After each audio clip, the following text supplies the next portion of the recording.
विपक्ष की तो छाती फट रही थी, लेकिन जो आप फ्री की बात कर रहे हैं तो रेवड़ी बांट कर जनता को कितना साल कोई और गुमराह करेगा।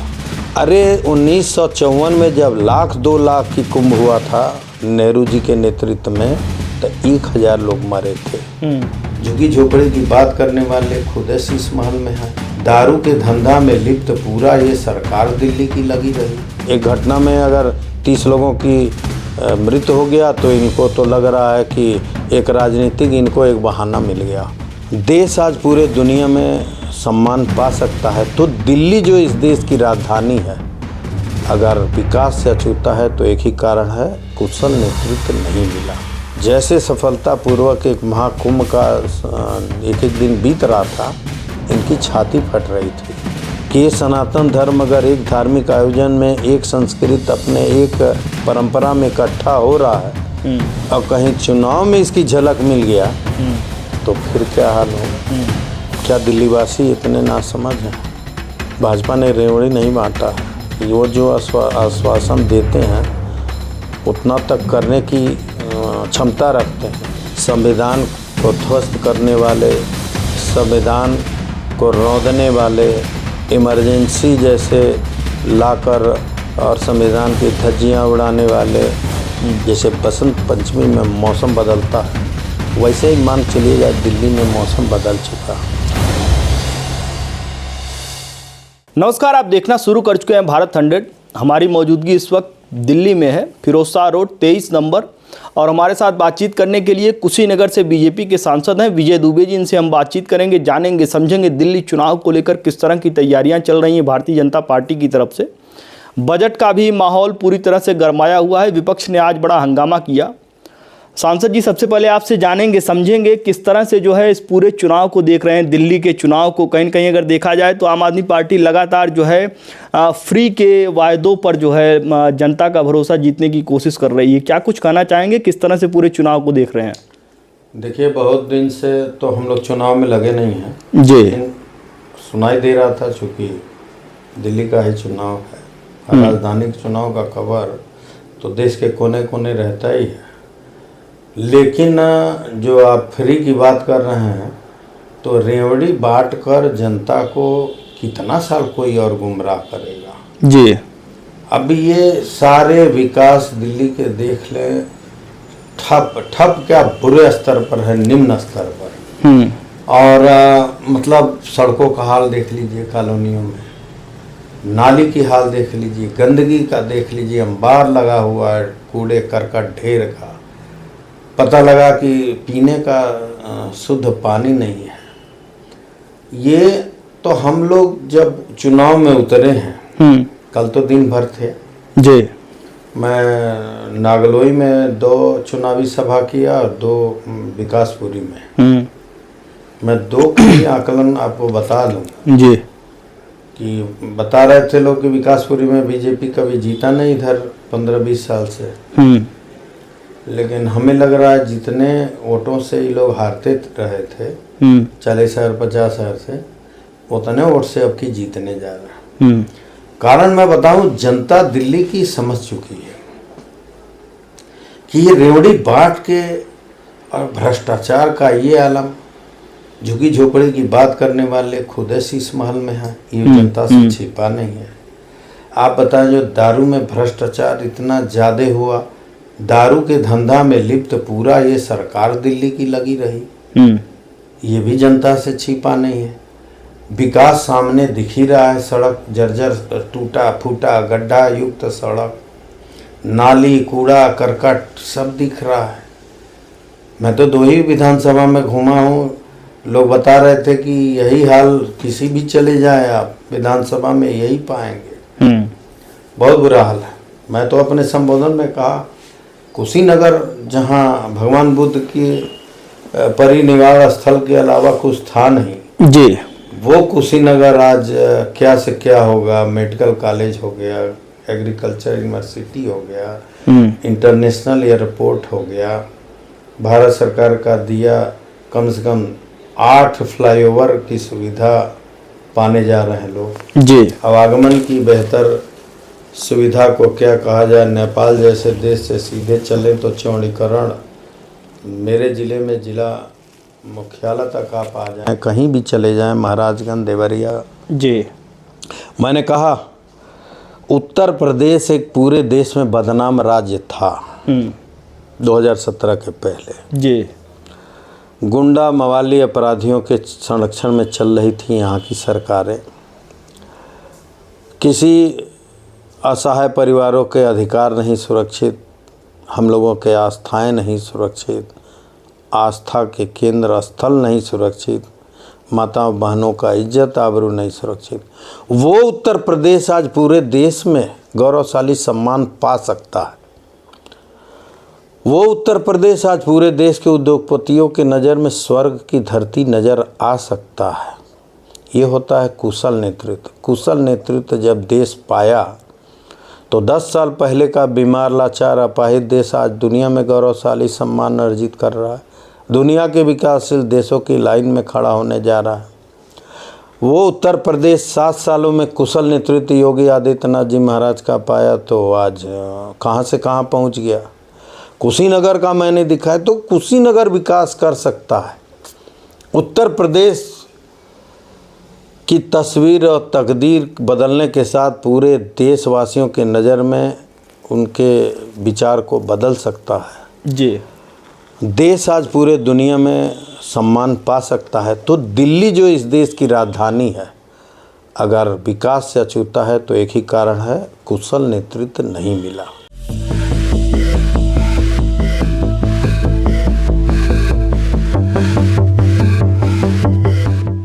कुशल नेतृत्व की आप बात कर रहे हैं। कुशल नेतृत्व अगर देखा जाए तो प्रयागराज में महाकुंभ हो रहा है। महाकुंभ में जो है अभी एक घटना सामने आई, आपको भी मालूम होगा, मीडिया के भी तमाम साथियों के साथ वहाँ पर अभद्रता की तस्वीरें आई। क्या कुछ कहना चाहेंगे? कहीं न कहीं विपक्ष ने इसको एक बड़ा मुद्दा बनाकर इस पर सियासी रोटियां सेकने का भी काम विपक्ष लगातार कर रहा है। असल में विपक्ष की तो छाती फट रही थी, क्योंकि दुनिया के किसी के लिए भी धार्मिक आयोजन इससे बड़ा आज तक हुआ ही नहीं, जहाँ एक दिन के नहान में 8 करोड़ लोग स्नान किए हों। 8 करोड़, और अब तक 40 करोड़ लोग स्नान कर चुके हैं। यानी इस देश का एक पूरे आबादी के 140 करोड़ में आप सोच लें कि 40 करोड़ जनता स्नान कर चुकी है। छाती फट रहा था, रोने का मन था, तब तक आँख में कुछ पड़ गया। वही कहावत है। अरे 1954 में जब 1,00,000-2 लाख की कुंभ हुआ था नेहरू जी के नेतृत्व में, तो 1,000 लोग मरे थे। समझ रहे हैं जी। इतने बड़े आयोजन में ये व्यवस्था का चूक नहीं है, ये तो जांच का विषय है। जैसा कि हम लोग को सुनने को मिला है, 10 ठो उपद्रवी जुटकर और किस तरह वहाँ हल्ला भगदड़ की आवाज़ लगाए और कुछ ना समझ लोग लगे दौड़ने, तो चंद इतना बड़ा कुछ लोग हुए हैं, जान गई है। उसके लिए हम लोग का सबका संवेदना है उन लोगों के प्रति जो गुजर गए इस महाकुंभ में। लेकिन ये सरकार की चूक नहीं है कि इसलिए डफली बजा रहा है। वही तो कहा ना, छाती फट रहा था कल तक। एक घटना में अगर 30 लोगों की मृत्यु हो गया तो इनको तो लग रहा है कि एक राजनीतिक इनको एक बहाना मिल गया। इसको भी ये राजनीति से, मौत को भी ये लोग राजनीति से जोड़ना है। यही आदत रहा है इन लोगों का ना। सांसद जी, बड़ा इवेंट है, बहुत बड़ा इवेंट। कहीं न कहीं अगर देखा जाए तो वैश्विक दृष्टिकोण से भी इस महाकुंभ को कई अलग अलग नज़रियों से देखा जा रहा था कि ये बहुत दिव्य होने वाला है, बहुत भव्य होने वाला है, और वाकई में चीज़ें उस हिसाब से हो भी रही हैं। फिर मौनी अमावस्या के दिन लगातार अलर्ट करने के बावजूद इस तरह की जो तस्वीरें आई, क्या आपको ऐसा नहीं लगता कि इसमें कुछ ना कुछ साजिश भी हो सकती है जिसके तहत जो है ये सब सारी चीज़ें होती हैं, और कहीं न कहीं जो कहीं से जिसका अंदेशा ही नहीं था वैसी घटना हो जाए तो उसके पीछे कहीं न कहीं थोड़ा बहुत तो शक की एक गुंजाइश बनती है। क्या कुछ कहना चाहेंगे? हम तो पहले ही बताया, जांच इसमें हमारे माननीय मुख्यमंत्री जी पूरी सक्रियता से जांच करा रहे हैं। और ये बात सही है, इस जो मौनी अमावस्या का स्नान हुआ है ना, इससे भी भारी भीड़ जो उसके पहले स्नान हुआ था उसमें भीड़ हुआ था। आप जानते हैं कि कहीं मानवीय त्रुटि से एक अग्नि आपदा का भी वहाँ घटना हुआ जी। लेकिन एक भी जान गया था। उसके पहले के स्नान में इसी तरह 5 करोड़ से ऊपर लोग जुटे थे, एक भी घटना हुआ। लेकिन इस बार की घटना में साजिश की बू आ रहा है, इसलिए कि हम लोग कई दिन से देख रहे थे कि विपक्ष का बुरा हाल था। जैसे सफलतापूर्वक एक महाकुंभ का एक दिन बीत रहा था, इनकी छाती फट रही थी। बताया ना, दुनिया का सबसे बड़ा ये धार्मिक आयोजन था जी। इससे बड़ा कोई धार्मिक आयोजन दुनिया में इतनी अधिक संख्या का कभी हुआ ही नहीं, सोच भी नहीं सकते थे लोग। बिना व्यवस्था के इतना दिन थोड़े निकल गया होता। और जाने आने वाले इंटरव्यू पर देखिए बोल रहे थे, हम तो सुन रहे थे, आम पब्लिक से राह चलते जो बाइट ले रहे थे लोग, उसमें बोल रहे थे सब कितनी बढ़िया व्यवस्था में कुछ ना समझ हर जगह चले आते हैं। वो ना समझ थे, बार बार सूचना देने के बाद भी वहीं लेटे रहे और सड़क के किनारे, मतलब एक एरिया में जी। और दूसरी चीज़ की नहाने की ये होड़ जो कि उसी स्थल पर नहाएंगे, संगम। हाँ, जबकि हर जगह संगम है, हर जगह गंगा मैया है। और इन सब के बाद भी बार बार खबर आ रहा है, अब तो ड्रोन था ही बताया, तो निकलेगा जांच में कि 10-12 उपद्रवी टाइप के लोग अफवाह कुछ उड़ाए थे, जिससे एक बार जनता बौखला के दौड़ी। क्यों दौड़ी ये आज का रहस्य का विषय है। आप खुद सोचें, इतनी बड़ी भीड़ क्यों दौड़ने लगेगी। अब जांच से आने दीजिए। ये तो योगी महाराज खुद सबसे ज़्यादा चिंतित था।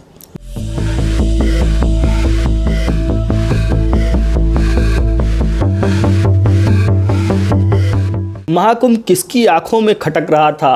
आखिर शक की बात हो रही है, जांच की बात हो रही है, तो अनुमानों के आईने में अगर देखा जाए तो ऐसा कौन है जिसकी आंखों में महाकुंभ खटक सकता है? क्या कुछ कहना चाहेंगे?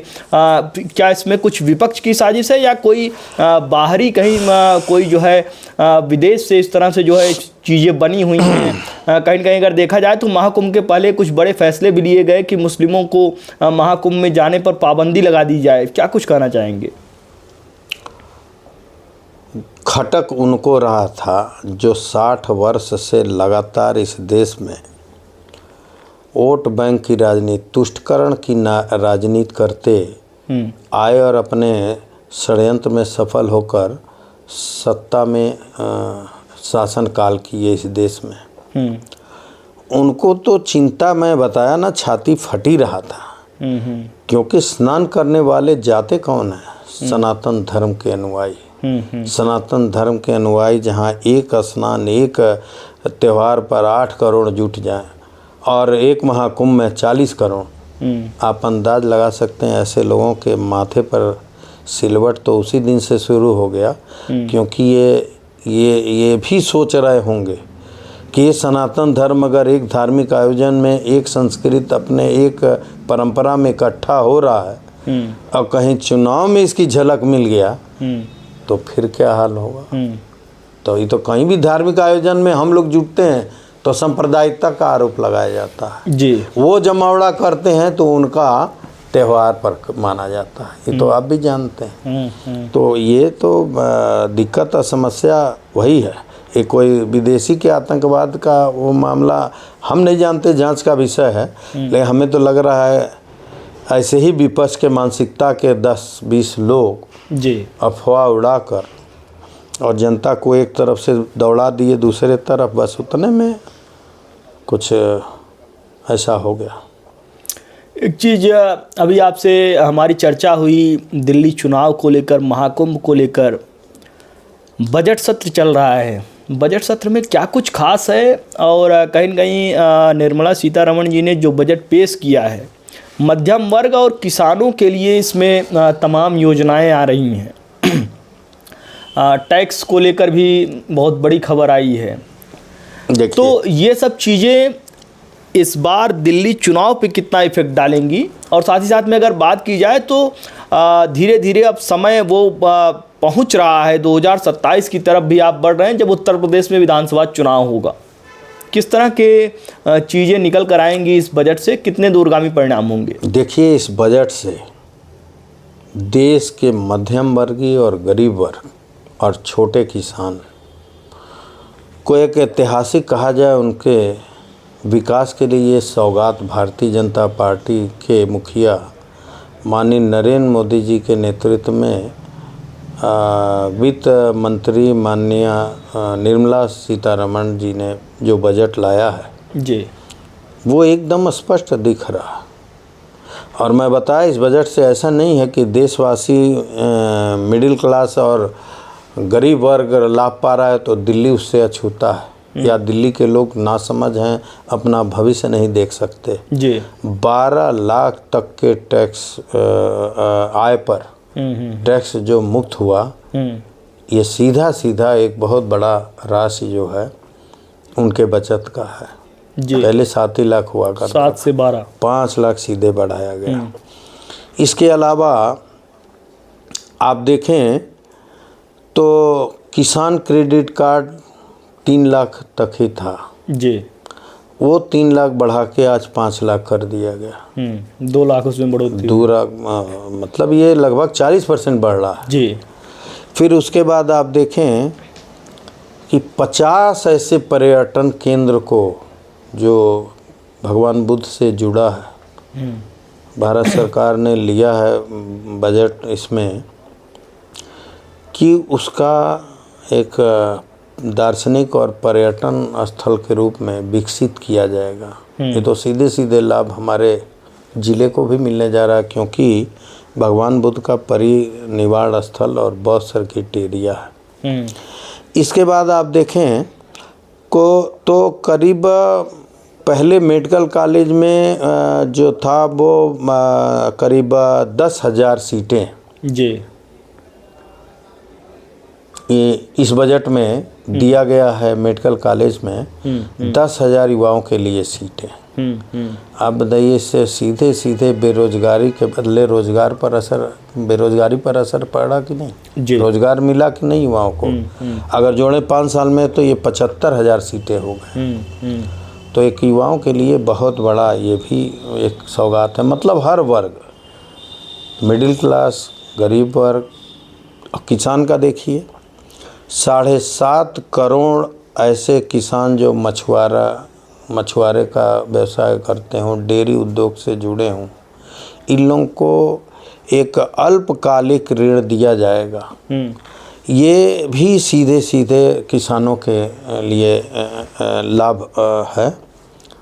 तो किसान हो गए और ये आपके मिडिल क्लास हो गए, गरीब हो गए, पर्यटन के तरफ। मतलब ये बजट अभी तो मैं बहुत कम अंश बताया हूँ, और भी बहुत से ऐसी योजनाएं हैं जो इस देश के गरीब के भाग्य को और मिडिल क्लास के आत्मनिर्भरता को मजबूत करेगा।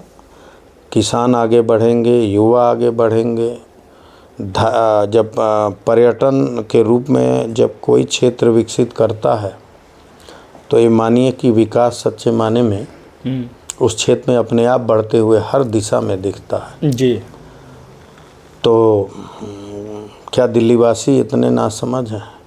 भाजपा ने रेवड़ी नहीं बांटा है। माननीय यशस्वी प्रधानमंत्री नरेंद्र मोदी जी की यही तो 2500 की ज़रूरत कहाँ से पड़ गई सर? यही तो गारंटी है कि उन्होंने जब भी उनके ही बात का तो गारंटी है। मोदी की गारंटी इसी कहते हैं। वो जो आश्वासन देते हैं उतना तक करने की क्षमता रखते हैं। खटाखट रुपया जाएगा, ये सब पिछले चुनाव में चला ना। अपने जहाँ सरकार है जिस राज्य में, वहाँ खटाखट जा ही नहीं रहा जी, और पूरे देश में खटाखट पहुँचाया जा रहा था।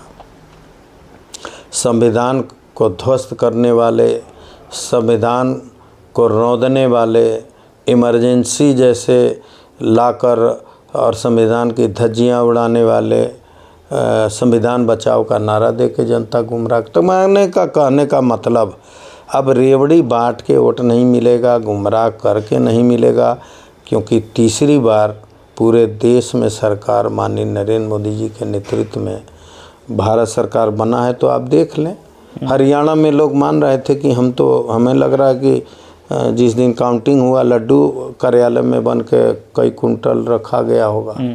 और महाराष्ट्र में भी महाराष्ट्र में भी उसी तरह, तो दिल्ली में भी वही असर होगा।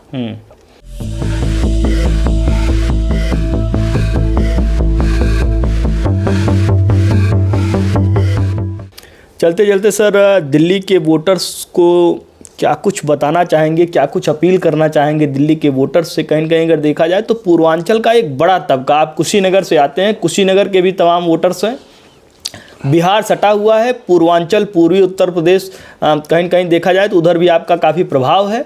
क्या कुछ अपील करना चाहेंगे, क्या कुछ मैसेज देना चाहेंगे उन वोटर्स को जो आपसे जुड़े हुए हैं, जो आपसे कहीं न कहीं प्रभावित हैं? देखिए, दिल्ली में जो परिवर्तन की सुगंध आ रहा है ना, जैसे बसंत पंचमी में मौसम बदलता है, वैसे ही मान चलिएगा दिल्ली में मौसम बदल चुका।